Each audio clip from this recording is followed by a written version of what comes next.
I'm in Toronto, as I was telling you, did this whole session. End of the session, there's a gentleman sitting on the front row who hasn't said a word the whole time. Very quiet. I was about to leave. And he said, I have a question. I was, great, tell me a question. He said, Mr. Ross, I have been wanting to write a book all my life, but I'm a nobody. Who would want to read a book from nobody?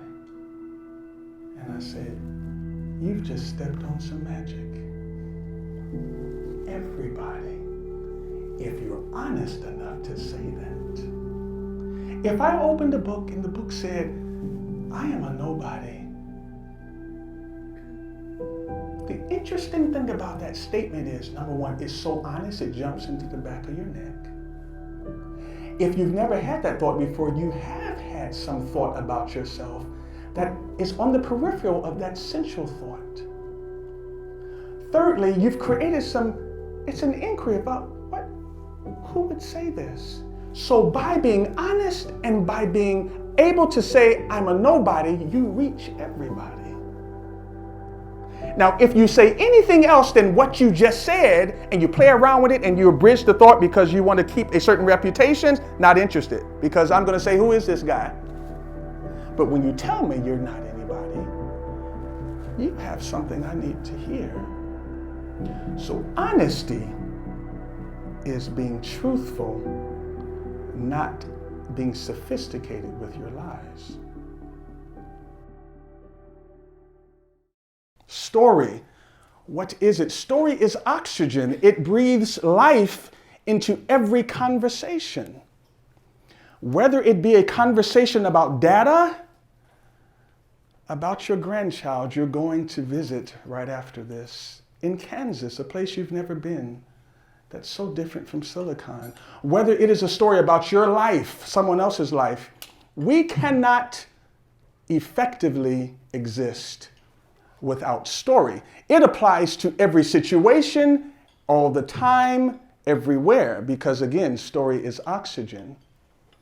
The challenge is, do we fully understand what story is, or do we have a limited definition of story such that we believe there are situations where story is not appropriate and does not apply? Story applies to everything. And if you understand how to use it and how to execute it within the marketplace, it will absolutely transform your business. Let me just share something with you briefly. This is something of an addendum to my original comments. 25 years ago, we're talking about story and how it embeds itself in our hearts such that we are disallowed from disengaging its effects. Story hides itself away from your critique, your intellect, your bias. Story is in a different place. 25 years ago, I'm producing and composing. I started off in the music industry many, many years ago. I had a very, as you said, a curvaceous career from the music industry into Wall Street, managing equity derivatives portfolios and hedging the downside for institutional holdings, all the way to the literary world.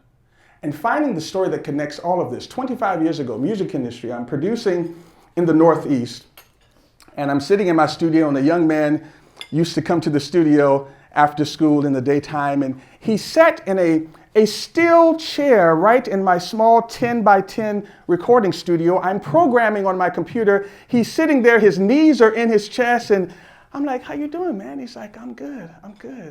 And he's telling me about his dreams, what he wants to do. And he says this to me. He says, you need to teach me how to do this. He was talking about programming and sequencing music. He said, I need something to fall back on. I said, man, you're going to be good. You're going to be fine. I hear about what you're doing and everything's going to work out just fine. He said, no, I need something to fall back on. And he went on to tell me what he wanted to do. And he said he liked basketball and he wanted to be able to play and, the NBA one day, and he wanted to. And I was saying, man, just give it your all. You're the one.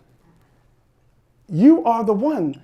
And he looked at me and said something that I will never forget. He said, Dennis, I just hope somebody gives me a chance.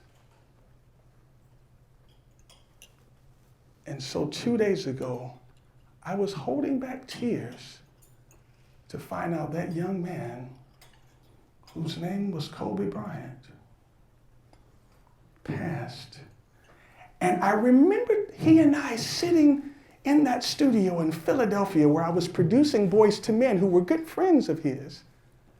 And he was sitting there telling me, do you think they'll give me a chance to play? I said, Kobe, you're the man. You are the one. And so as I watched his disassembled helicopter on the side of that mountain, I went back into story. I said, Kobe, you were the one. And history will record that you were the one. Story does something to us deep down inside.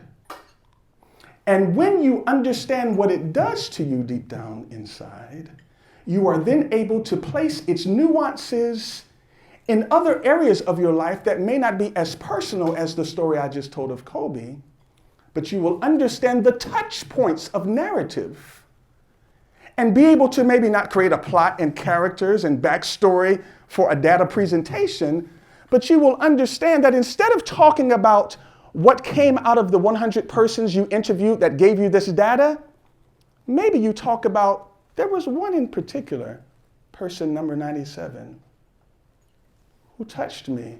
Yeah, this is the data. But when you attach story to what you are presenting, you know what you do?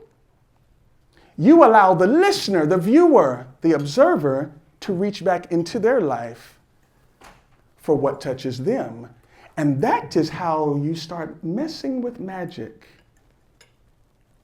I'm going to go through a few items this morning before we get into the heart of the matter. And I want you again to think differently about story, about narrative construction, about what it means to listen to something that means something. Everything matters. It's just that everything doesn't matter most. We have some things that matter more than others. And the story is the tool that turns the key in our hearts and minds for what actually matters. Let me point out a few things. First, again, I want you to think differently. As researchers, as an extremely bright room, I don't know if I've been in a room that has been this bright. I'm thinking, I was telling Adrian, I said, this is a beautiful gathering. So let's use that to go beyond what we know. We call our research, whether it be from academicians, whether it be from market research, we do it, why? We even have it in our title, market research. When you're thinking about story, please grab your pen and write this down. There is no marketplace, only a human place. There is no marketplace, and until you grasp and digest this, you will not be able to fully understand why story can place everything in your favor. First, there is no marketplace, only a human place. The marketplace does not have a bank account. No marketplace has ever purchased anything from you. You've never met the marketplace. But those who would rather understand or believe that somehow being touchy-feely, mushy-gushy is not what they want to do, objectify this human place and call it the marketplace, always keeping a second generation from what actually matters, which is humans make up this place that we call the marketplace. And words matter because words govern our actions. If I call it the marketplace, then I approach you as if you are not human. You're part of the market.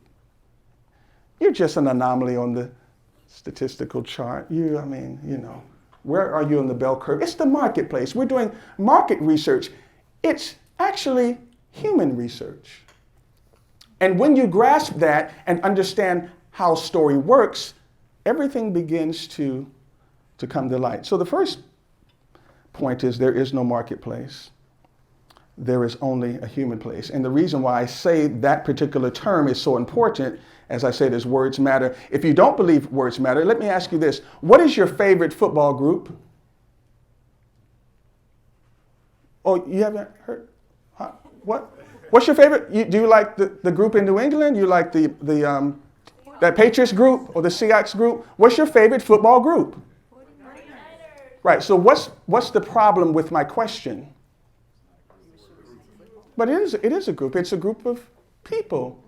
Oh, so what you're saying is not calling them a team dilutes the actual function, the purpose of individuals who join that team, because a team connotes what?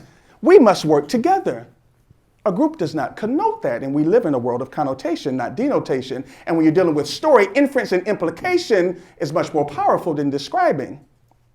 When you imply, a team implies that there is a cohesive nature.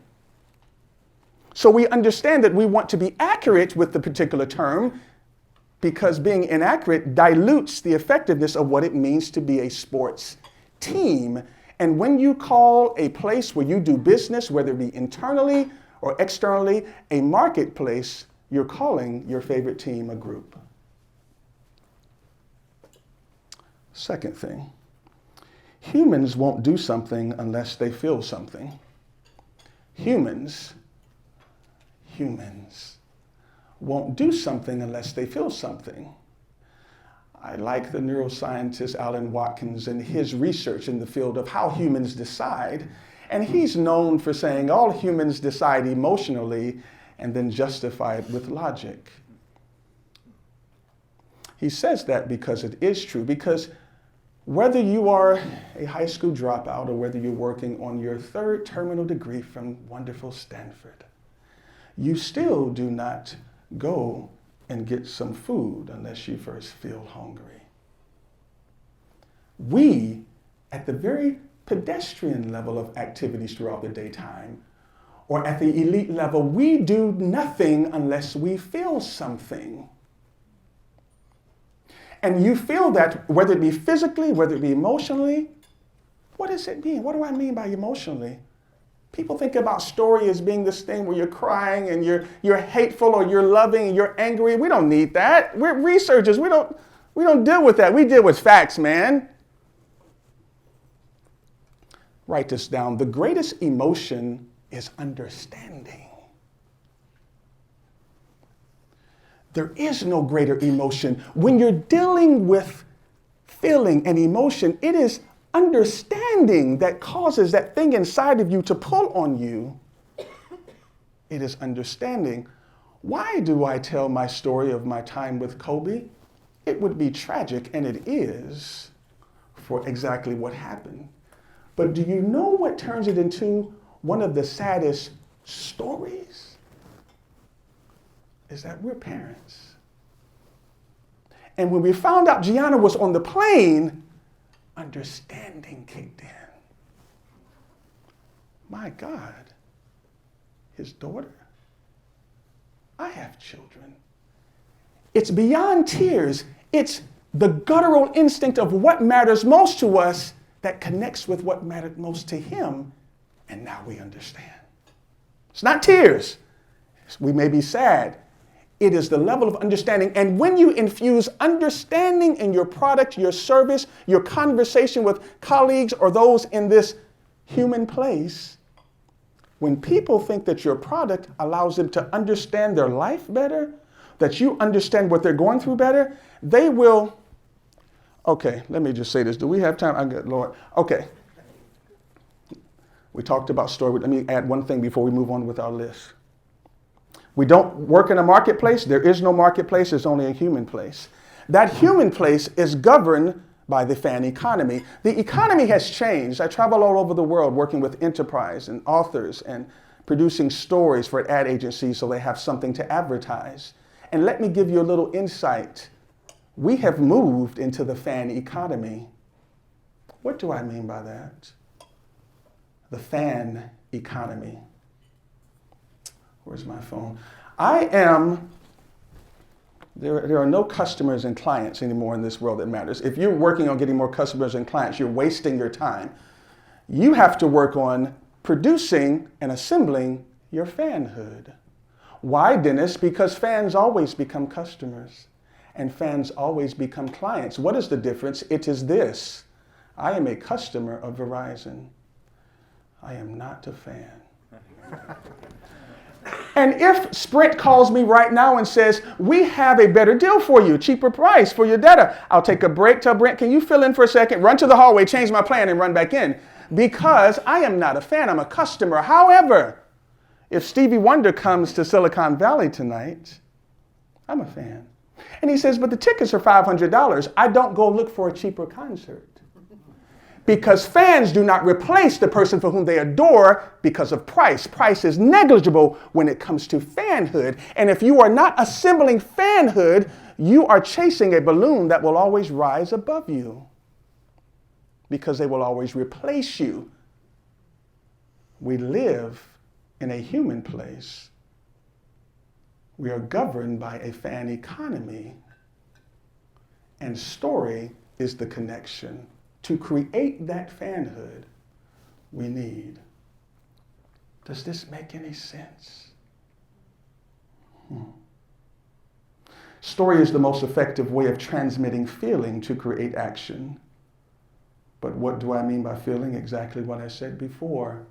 That is the greatest emotion, is understanding. So can I understand through your presentation, your market research, when you pull up, I used to work for a biotech pharmaceutical hedge fund, and as I said, I was in charge of managing the equity derivatives portfolio and hedging the marketplace, hedging the capital markets that's made up of all humans. Parading as numbers. Oh, that's just the data. And my job was to make sure that if the market went down 1,000 points, 800 points, one day, whatever it is, that my institutional clients did not lose money. But I learned how to do that better by studying human beings than I did studying finance. How do humans react? When I work with startups who are trying to put together their pitch book and trying to take something that is relatively complex and pedestrianize it so the individual with the check can understand, because very rarely does the individual with the check for your startup understand the technology that created the product. So we have a chasm. How do we close the gap between this great, wonderful intellect who's created this great product and the person that's going to fund it may not understand? We have to construct a narrative that connects the money to the technology.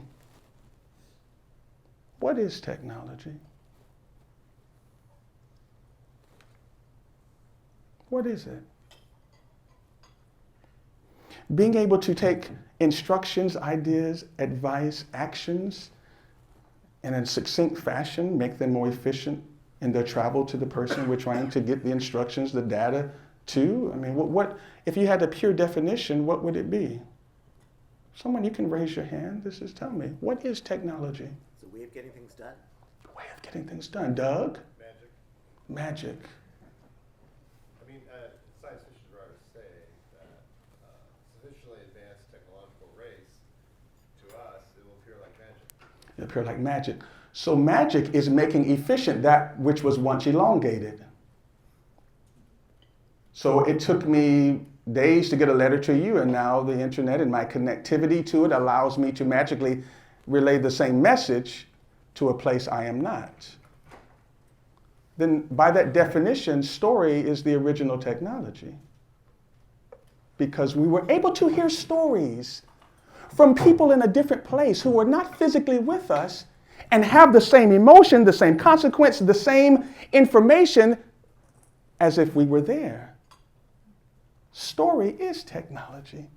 Never separate the two. The original technology. From across the world, from east to west, books were passed, folklore, whether they be religious or whether they be civic, whatever the story is, creating believers on another side of the planet. Isn't that what the net does now? the transmittal of information from people who are not physically in the same place. Story, the original technology. Write this down, please. So then, story is the most important product in your supply chain. Yeah. If you think about it properly, trying to maintain the integrity along the supply chain such that you do not dilute the effectiveness of whatever it is you're getting to the end user, it's really the messaging as much as it is the actual physical product. Story.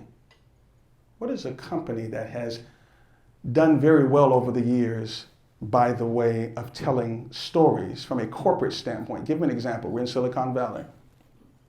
Tell me a company that has done wonderfully well in transmitting story, not just product. Okay, I'll just give one. I wondered what day I was going to get to Silicon Valley and be able to talk about Steve Jobs right here. Can I just take a moment? Okay, I said, I need to talk about Steve there. Steve Jobs. The genius of Steve Jobs is what? He took a piece of technology and made it a cup of soup.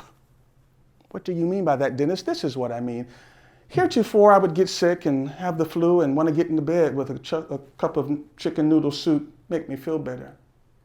Now I want to get in the bed with my iPhone. Why? I don't want to get in the bed with a fever and have my Samsung. Doesn't do it. I don't want my Nokia in bed. Why do you want your iPhone to make you feel better? It's because the microchips are better. The screen is better, takes better photos. No, that's distractions for the distracted. It is the story. And he took the most popular word said by all humanity from the time we're born, I. And instead of creating a story, did something even more ingenious. Allowed the phone to reflect your own. And when I'm sitting with authors, Tim, and they say, I want to write a book about my life. So much has happened. I sit with these business leaders. They've done these wonderful things.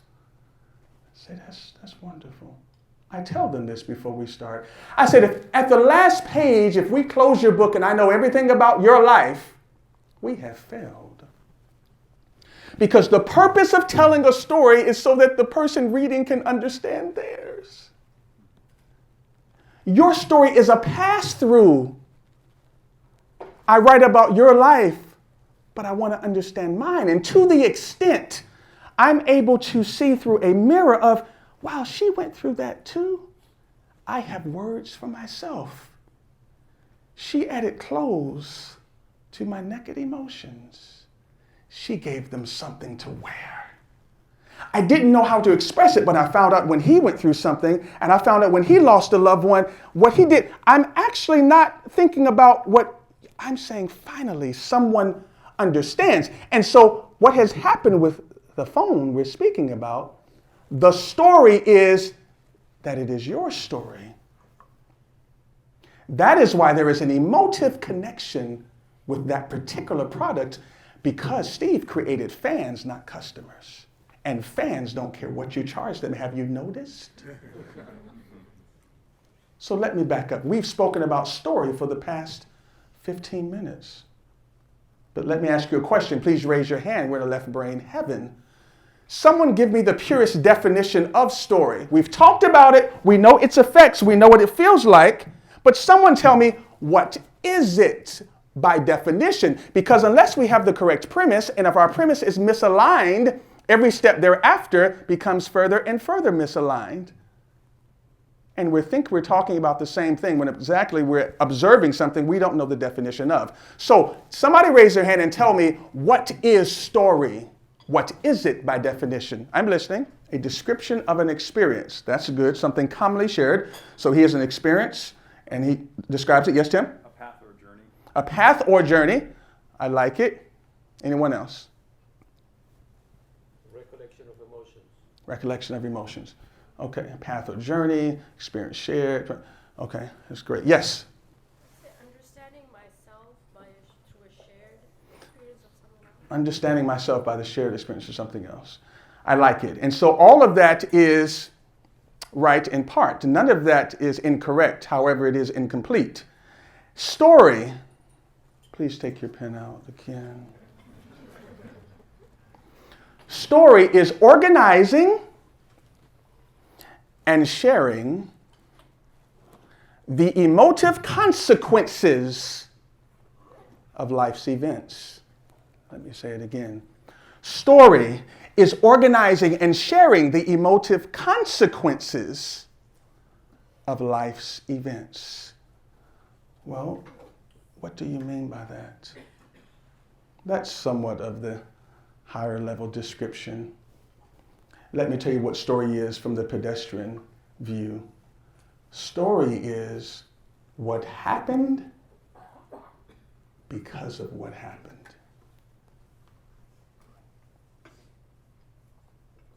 If I stood up here and said, I was born on October the 22nd in Peoria, Illinois, I was born on a farm and I spent my time as a child spooling yarn and petting cats.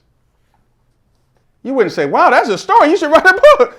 That's great. You would say, okay, I guess.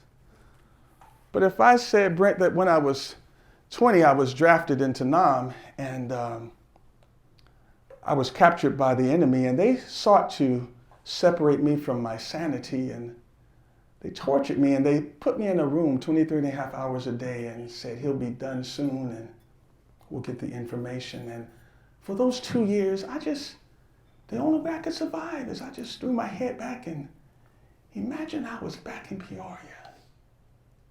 By myself, I always was.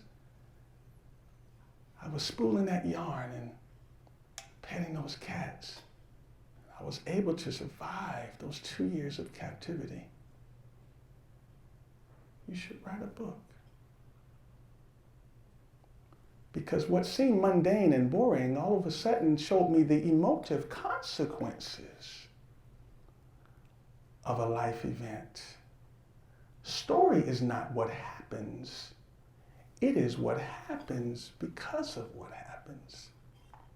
And many times when we're thinking about assembling story, we confuse events with story. You being born is not a story, that's an event. You going to Stanford? I'm assuming everyone likes Stanford. I keep saying it. Is anyone likes USC? Oh, Lord. Okay, he does. Okay, that's why he's in the back. Okay, he's like, in case I have to get out. Story. What happened because of what happened. You being born, where you go to school, where you work, that's all wonderful. We love it. But that's not story. Story is what happened because of that. So you were born here and this is what you went through.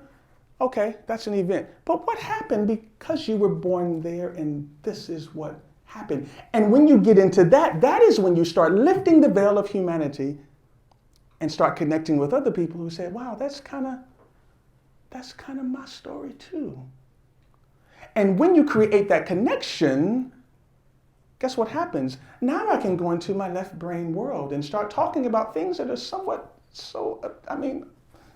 things that no one would find attractive except people like us.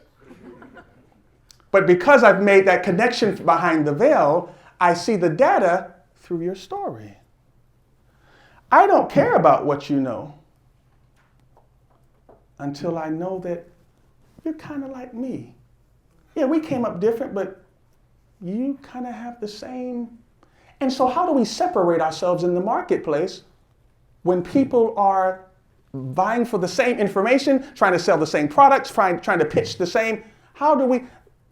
It amazes me, constantly amazing, how often people ignore the one advantage they have to go to the area where they have no advantage.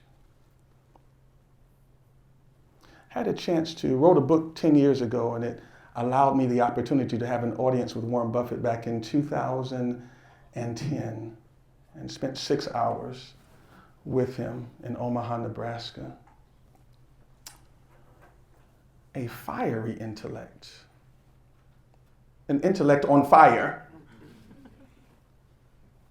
Literally unbelievable. And we talked about several things. Story. It's amazing someone who has so much money never talks about money. I like that. He didn't say worry about money, about finance, about investing. Like, but you're the oracle of investing. It's like, He talked about getting the success he has through understanding people. It's not the market. Technical analysis and blue books and what's the EBITDA?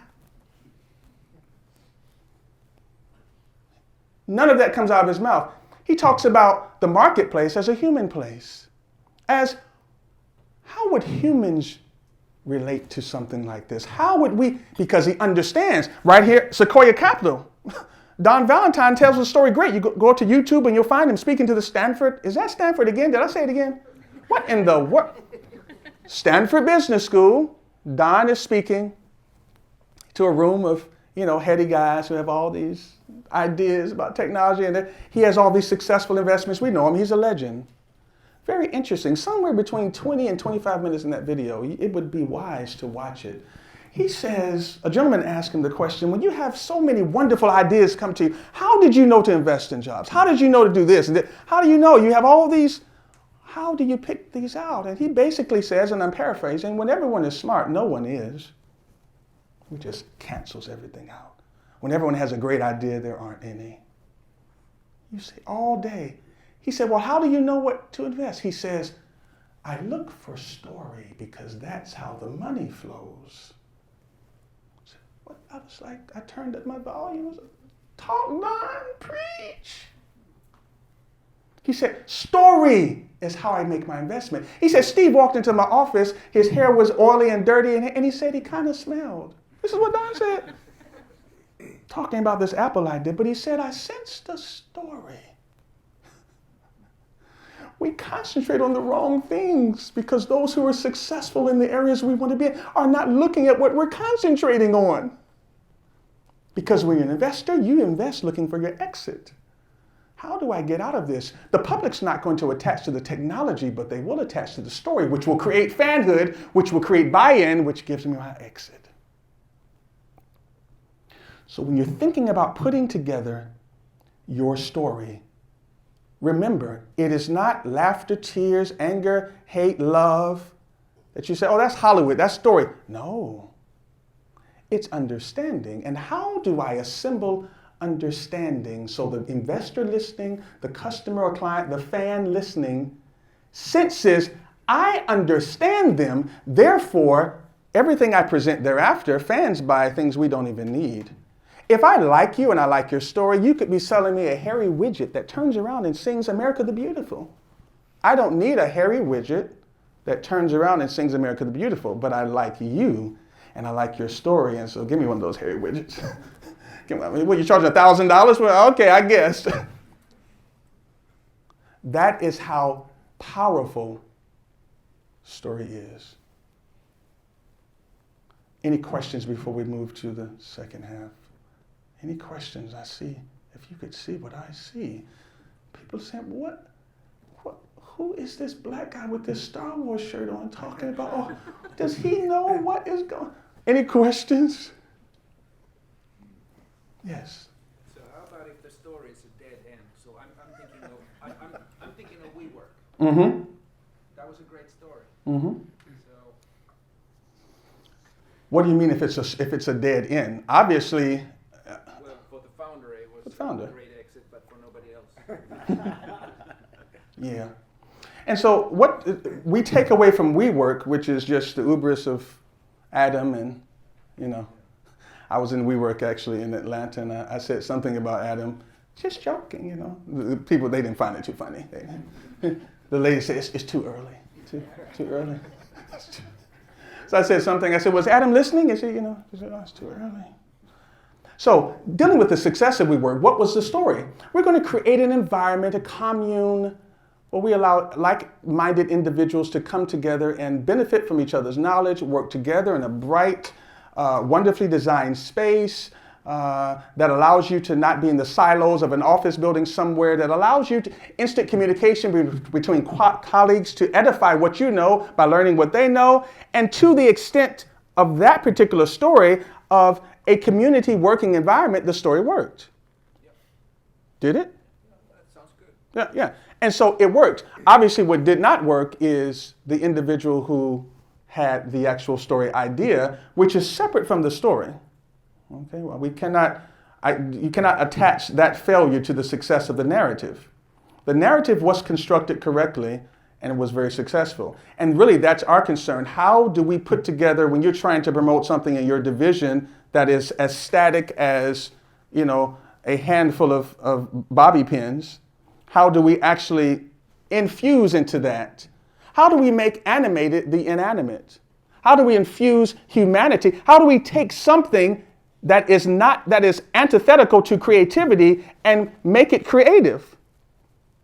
It usually comes from you, not from finding something emotional in this piece of paper, but it comes from you telling the story. Why do you have this piece of paper? What does it mean to you? What can it do? It's not a sales pitch. It's honesty. It's transparency. Where's my friend? Yes. It's honesty and transparency. You don't have to be a great storyteller to tell a great story.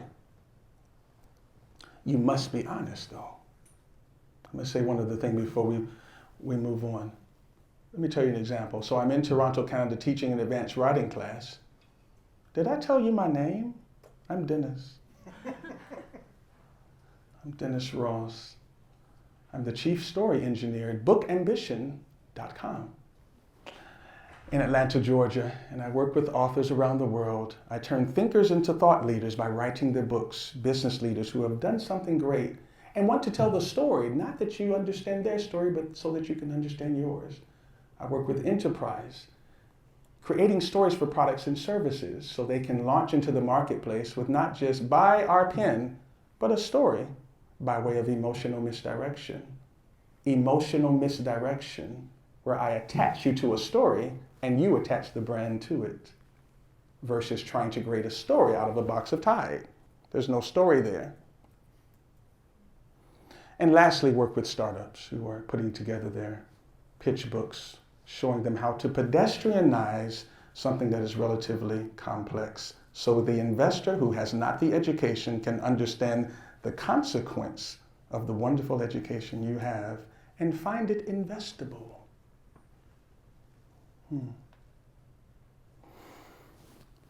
Any more questions on that before I want to go to one other thing. Yes, Doug. You mentioned honesty, but is it more authenticity the better?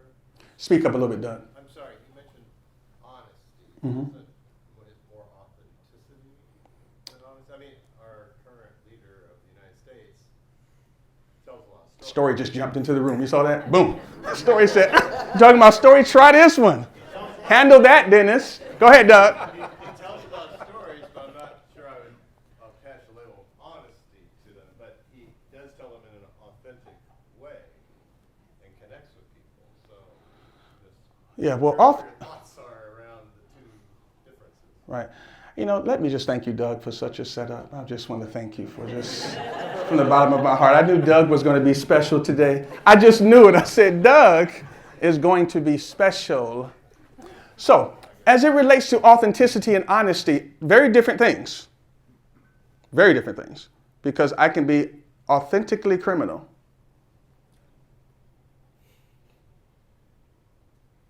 Oh, I can't get any amens. So authenticity, that's one thing. That means I do what I do well. Do it very well. I know the mechanics of what I do. Honesty points to integrity. That's a different animal. It does not point to morality. Totally different subject. It points to integrity. So when I'm thinking about being honest, here's an example. I'm in Toronto, as I was telling you, did this whole session. End of the session, there's a gentleman sitting on the front row who hasn't said a word the whole time. Very quiet. I was about to leave. And he said, I have a question. I was, great, tell me a question. He said, Mr. Ross, I have been wanting to write a book all my life. but I'm a nobody. Who would want to read a book from nobody? And I said, you've just stepped on some magic. Everybody, if you're honest enough to say that. If I opened a book and the book said, I am a nobody, the interesting thing about that statement is, number one, it's so honest it jumps into the back of your neck. If you've never had that thought before, you have had some thought about yourself that is on the peripheral of that central thought. Thirdly, you've created it's an inquiry about who would say this? So by being honest and by being able to say, I'm a nobody, you reach everybody. Now, if you say anything else than what you just said and you play around with it and you abridge the thought because you want to keep a certain reputation, not interested. Because I'm going to say, who is this guy? But when you tell me you're not anybody, you have something I need to hear.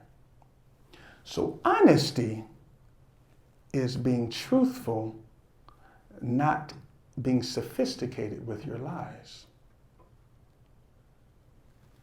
Doug, don't ask another question.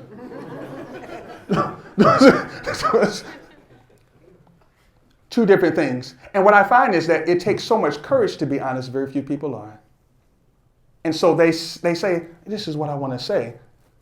And then they say, but how should I say it? That is the death knell of communication. Say it the way you thought it. Now we're, of course, granted. We're not saying, there are things that we think that we don't want to actually, I get that. I'm simply saying honesty is such a rare commodity. Those that have it and use it rise to the top. So how do we apply this? How do we apply this to the thought leader? How do we apply this to the startup company, especially as it relates to someone trying to pre-seed stage and they're trying to, get some momentum and with their story? Write this down.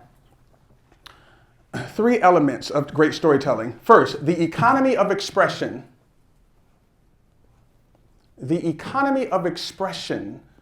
We're talking about storytelling in your particular world. When you are presenting, whether it be data sets or whether it be a longer story, anecdotal, the economy of expression, what does it mean? Your ability to say more in less time.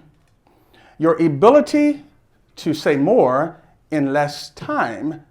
And here is the interesting thing. After sitting in thousands of investment pitches and consulting these guys and watching people fall asleep on the back row, when you say more in less time, people will give you more time to say more.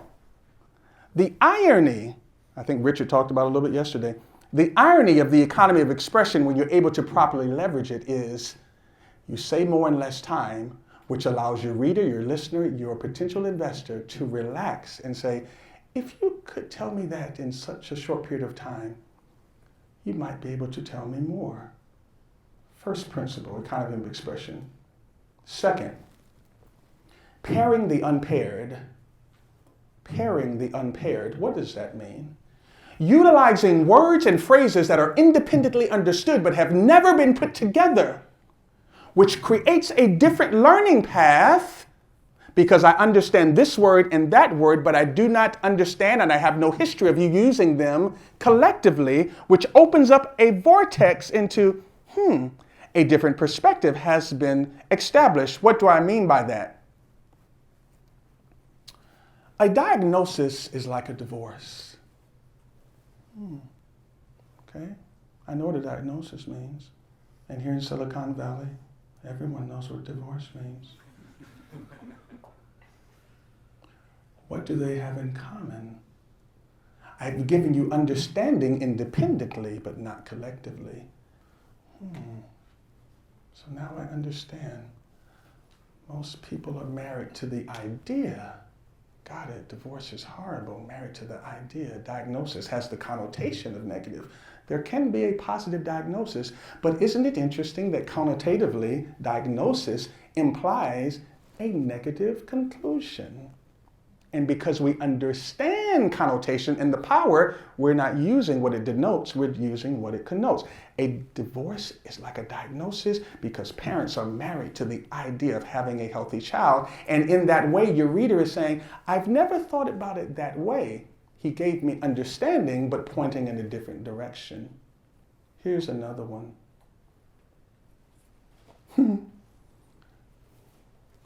Through my toes, I watched her get dressed. Left brains don't think like that.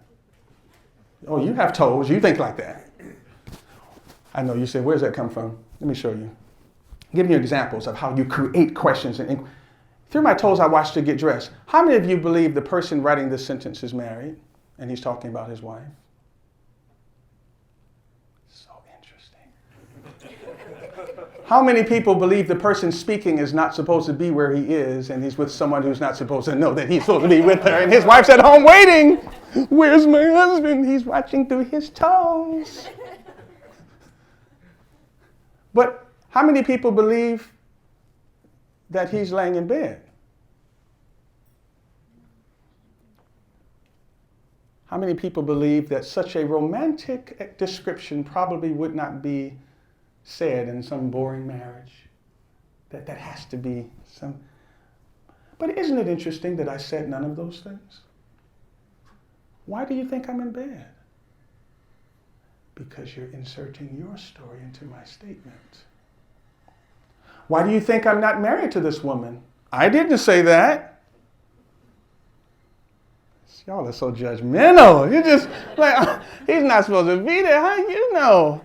I could be on the beach. I could be. There are a lot of different things, but when you understand language and its construction and story creation, you can make statements that allow the person to insert their perspective. And guess what? They take ownership of the story. They think it's theirs, and it's not. And in that, you find magic that can be used across the board in any presentation from a group perspective, one-on-one perspective. When you construct language that is honest, that uses the economy of expression, that uses statement questions, that allows the person to see what they would have done versus telling them what happened, you create a certain mystique. You create a connection. Does that make sense? I won't tell you who she was, but I'm just... Interesting thing is when I'm traveling around, the ladies in the room always raise their hand and say, oh, that's his wife? The men are saying, that's not my wife. Okay. Love you, dear. Any questions as we coming around third base? Any questions so far? Yes. So I can see that circumstance where you're getting people to sort of fuse their story into what you're sharing. I can also see them hijacking the data, which is typically supposed to be neutral and without... Supposed to be neutral. Yeah. Isn't that interesting? Wonderful, wonderful statement. And not to cut you off because I want you to say more. But story controls everything and everybody. We fool ourselves. It's a nice distraction to think that our objective data. When I was working and designing black boxes and gray boxes for investment and working with quants, it seems like everything is objective, but the lens through which you see them is what create. Let me ask you this. Where did data come from? Where did numbers, mathematics, where did this come from? Did God write it on the sun and we wrote it down? So think about this. It starts with creativity, with someone who wanted to quantify what they were observing.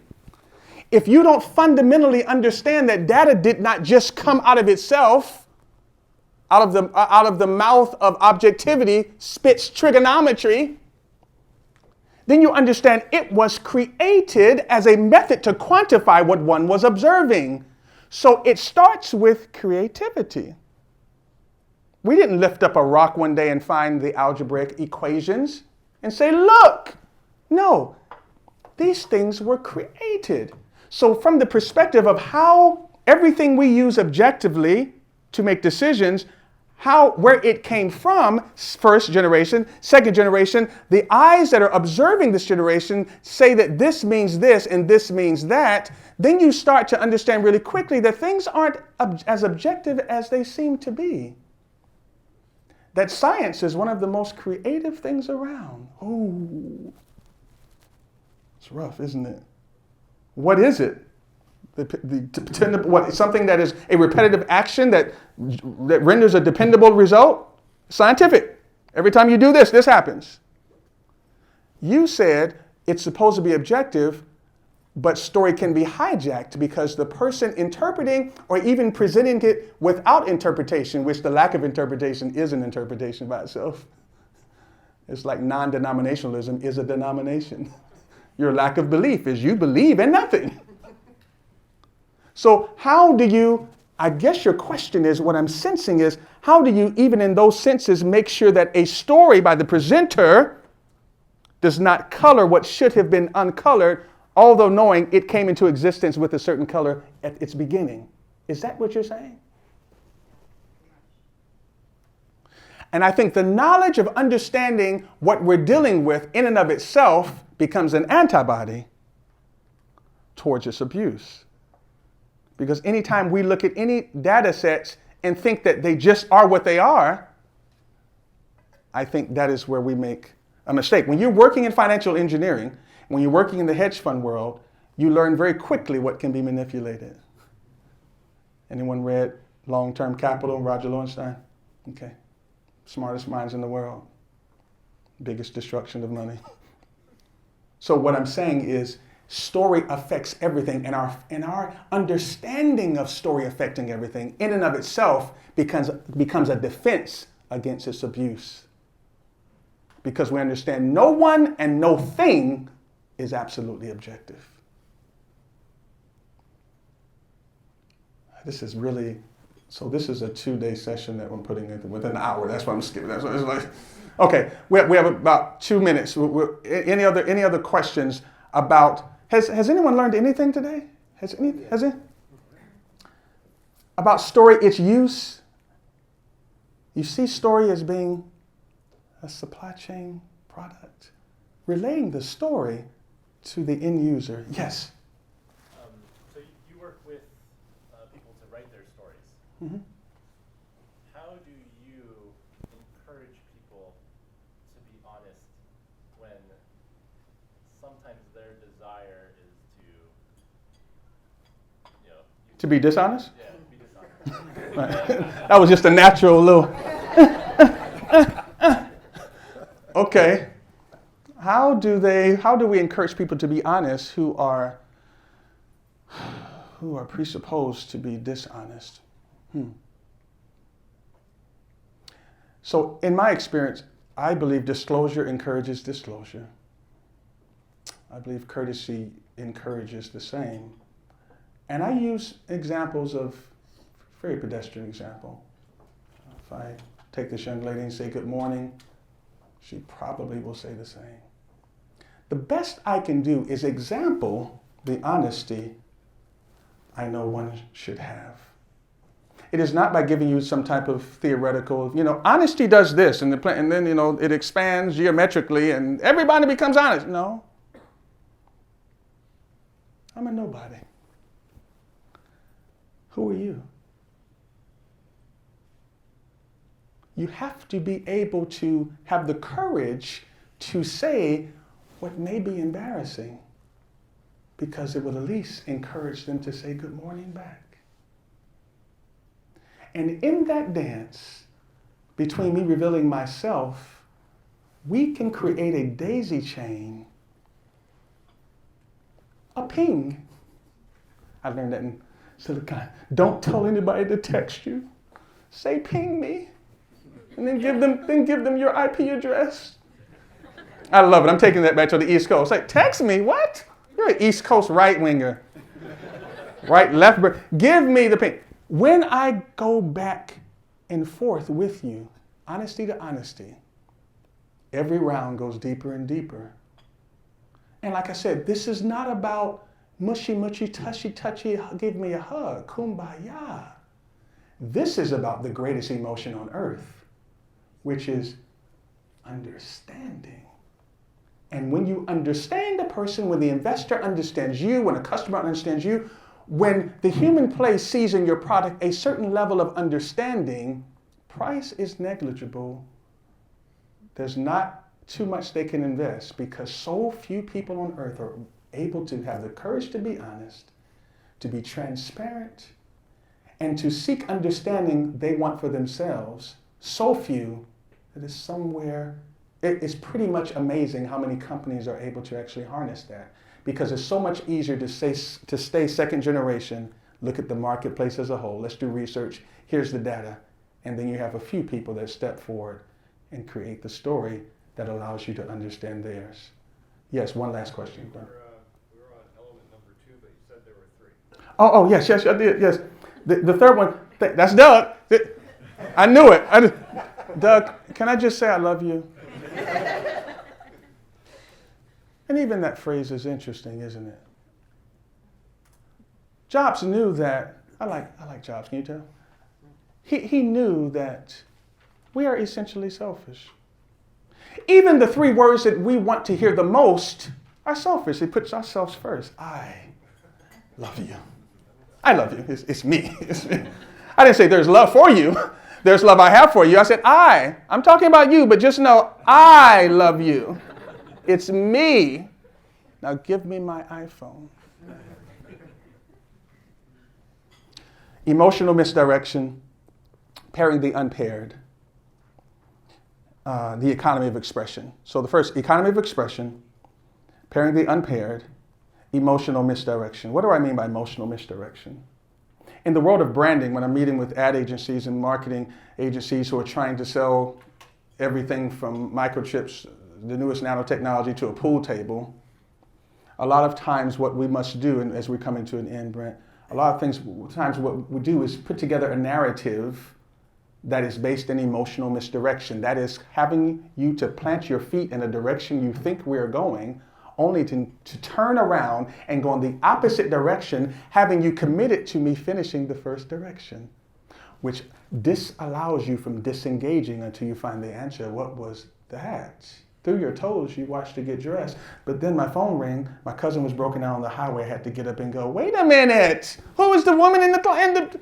Now, for the next pages, I'm on the highway changing my cousin's tire. And because I said he called me again, which means he's irresponsible. I didn't say it, but again says he is. So you're wondering, there's a woman, who is the woman that you're looking through your toes? You're on the highway with your irresponsible cousin. Why haven't you cut him off? He bothers everything. Emotional misdirection allows me to say, this is where we're going, and we turn and go the other way. Emotional misdirection allows for a commercial to come on, and a little boy is watching his older brother pack up their car to go to college, and he's standing looking through the glass of the front door.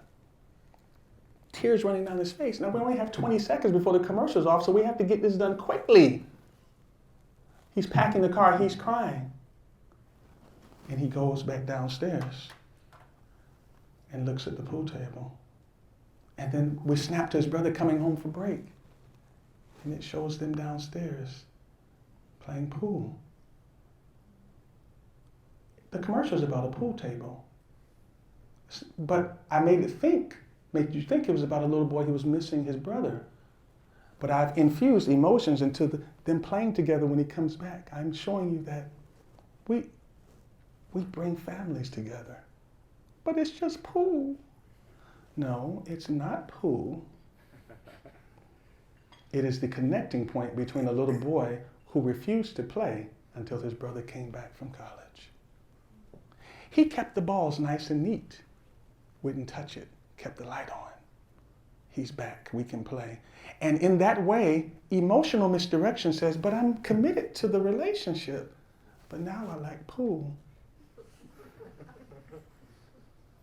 You plant your feet in one direction, and this stuff has to be used, let's just say, with a certain amount of discernment, because there's an underbelly to all of this that can be used in ways that we're not. I remember as I'm closing, working with one client, and as she was leaving my office, and we went through this whole thing and wrote a book and everything, and she said, this is some very, very interesting things.